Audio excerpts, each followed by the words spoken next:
Ukraine के Nikolaev से एक तबाही की तस्वीर सामने आई है।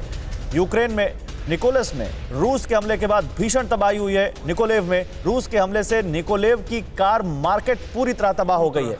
ये यूक्रेन का निकोलेव है जहां कार मार्केट था और वो रूस के हमले के बाद पूरी तरह तबाह हो गया। देखिए कितना गहरा गड्ढा हो गया है जमीन में इस रॉकेट अटैक के बाद। ये रूस की तरफ से दागा गया रॉकेट जो यहां आकर गिरा तो उसने कैसे तबाही मचाई, कार मार्केट पूरी तरह से तबाह कर दिया।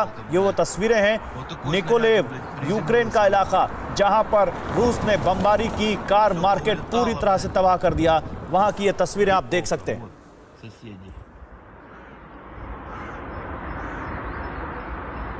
Так что всем хорошего дня। तो ये यूक्रेन में हम आपको दिखा रहे हैं किस तरह से इस वक्त तबाही मची हुई है। लगातार पिछले 120 घंटे से ज्यादा हो गया जब टीवी 9 भारतवर्ष आपको बता रहा है कि इस वक्त वहां क्या हालात हैं। लेफ्टिनेंट रिटायर्ड संजय कुलकर्णी और योगेश गुप्ता फॉर्मर डिप्लोमेट, आप दोनों हमारे साथ जुड़े हुए हैं। आप दोनों का बहुत स्वागत है।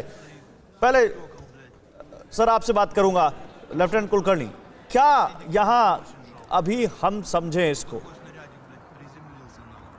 ऐसे है युद्ध के हालात हैं, अब युद्ध है, बर्बादी होगी, क्योंकि यूक्रेन ने जो शर्तें रूस ने रखी थी वो नहीं मानी और उस शर्तों को जब नहीं माना, सरेंडर नहीं किया, पिछले 3 दिन या 2.5 दिन से हम लोग देख रहे हैं कि रूस बढ़ रहा है, लेकिन वो रियासी इलाकों के ऊपर बमबारी नहीं कर रहा था ये सोच करके कि वहां के लोगों को नहीं मारना है, हमने मिलिट्री इंस्टॉलेशंस को बर्बाद करना है, उसको मद्देनजर रखते हुए। लेफ्टिनेंट जनरल कुलकर्णी, देखिए सवाल यह है कि पहले रूस कह रहा था कि सिविलियन इलाकों को निशाना नहीं बना रहा, लेकिन आज सुबह से तस्वीरें आ रही हैं, कहीं पर हाई राइज बिल्डिंग पर अटैक हो रहे हैं, कहीं पर घरों में बम बरसाए जा रहे हैं, मिसाइल गिराई जा रही है, सीसीटीवी फुटेज आ रही है जो बता रही है कि अब सिविलियंस पर भी अटैक हो रहे हैं। गौरव, तो सवाल ये है कि वो हालात तब थे, तब रूस ने कहा था कि हम रियासी इलाकों पे।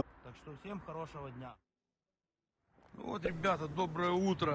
У кого оно доброе, у кого не доброе. सर आपकी आवाज नहीं आ रही है, मैं आता हूं आपके पास। देखिए इस बीच एक खबर देखिए, निकोलेव यूक्रेन जहां पर हमले की विभीषिका देखिए आप, देखिए कितना ज्यादा बड़ा एक अटैक यूक्रेन की निकोलेव की कार मार्केट पर हुआ। जमीन में कई फीट गहरा गड्ढा हो गया और ये सीसीटीवी फुटेज, ये तो दिल दहला देने वाली फुटेज है। देखिए कमरे में सब कुछ शांत सा दिख रहा है, लग रहा है कि जैसे आम जिंदगी कटती है वैसे आम जिंदगी चल रही है। तभी एक धमाका होता है और सब खत्म, नेस्तनाबूद, धुआं धुआं, चारों तरफ बस धुएं का गुबार, मलबा और केवल तबाही। ये देखिए तस्वीर बताती है कि इस वक्त कीव में या यूक्रेन में क्या चल रहा है। ये तस्वीर बताती है कि इस वक्त क्या हालात हैं यूक्रेन में, जहां पल भर में सब कुछ तबाह हो जा रहा है। रूस की भारी बमबारी और रूस के बहुत ऐसा अटैक जिसमें कहीं से भी रूस कोई मुरव्वत करने की मंशा में नहीं है, वो इस वक्त दिख रहा है यूक्रेन में, और जो बता रहा है कि अब हालात वहां बिल्कुल बदतर हो चुके हैं और रूस ने पूरा मन बना लिया है कि जब तक पूरा कब्जा नहीं होगा वो किसी को नहीं बख्शेगा, चाहे वो आम लोग हों, चाहे वो राजनयिक हों, चाहे वो राजनयिक मतलब जो लोग यूक्रेन की सरकार से जुड़े हुए हैं, और चाहे वो यूक्रेन की सेना हो।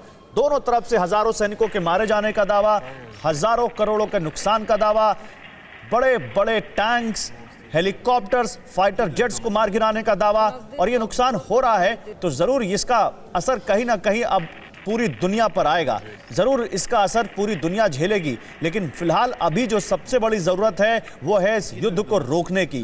पूरी दुनिया में कोशिश हो रही है कि इस युद्ध को रोका जाए, लेकिन पुतिन अपने तेवर जरा से भी नरम नहीं कर रहे।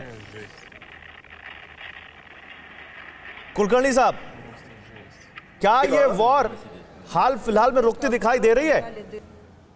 ये हालात तभी सुधरेंगे या रुक सकते हैं अगर जेलेंस्की जो है वो सरेंडर करें, क्योंकि अब तो रूस ने कह दिया कि जो हमसे टकराएगा चूर चूर हो जाएगा। रूस कह रहा था, रूस ने करके दिखला दिया। जेलेंस्की अपने ईगो में फंसे हुए हैं कि हम सरेंडर नहीं करेंगे। ये सरेंडर नहीं करेंगे और तो आप समझ सकते हैं कि तबाही कितनी होगी। अगर डॉनबास के रीजन में 15,000 लोग मारे गए हैं इतने सालों में, तो यहाँ पर तो 50,000 से भी ज्यादा लोगों के मरने की आशंका जताई जा रही थी अगर युद्ध होता। अब तो युद्ध हो गया है, अब तो यूक्रेन के बस के बात ही नहीं है। अब तो युद्ध अगर रोकना है तो जेलेंस्की अभी भी मौका है वो ये कह दे कि युद्ध रोके, सीज फायर, मैं सरेंडर करता हूँ, तो भी हो सकता है। नहीं, वो तो सड़कों पर आकर ऐलान कर रहे हैं कि मैं यही हूं। हालांकि एक स्टेट्समैनशिप दिखा रहे हैं, कह रहे हैं कि उनको ऑफर है अमेरिका से, लेकिन वो अमेरिका नहीं भागेंगे, अपना देश छोड़कर नहीं जाएंगे और वो यहीं पर डटकर मुकाबला करेंगे। परवाह देश की, सोमवार से शुक्रवार रात 10 बजे TV9 भारतवर्ष पर।